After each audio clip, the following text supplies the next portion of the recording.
ఎన్నికల సమయంలో ఎటువంటి అవాంఛనీయ ఘటనలు చోటు చేసుకోకుండా పోలీసులు పటిష్ట బందోబస్తు ఏర్పాట్లు చేశారు. కేంద్ర బలగాలతో పాటు జిల్లా పోలీస్ యంత్రాంగం బందోబస్తు చర్యలో నిమగ్నమైంది. జిల్లా ఎస్పీ గౌస్ ఆలం పరిస్థితులను ఎప్పటికప్పుడు పర్యవేక్షించారు.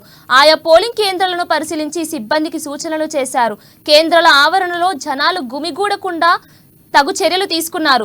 144 సెక్షన్ అమలులో ఉన్న నేపథ్యంలో కేంద్రాల వద్ద ప్రజలు ఆయా పార్టీల శ్రేణులు గుమిగూడవద్దని ఎప్పటికప్పుడు సూచనలు చేశారు.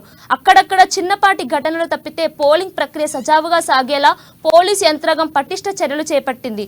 ప్రశాంత వాతావరణంలో ప్రజలు ఓటు హక్కును వినియోగించుకునేలా కట్టుదిట్టమైన భద్రత ఏర్పాట్లు చేశారు.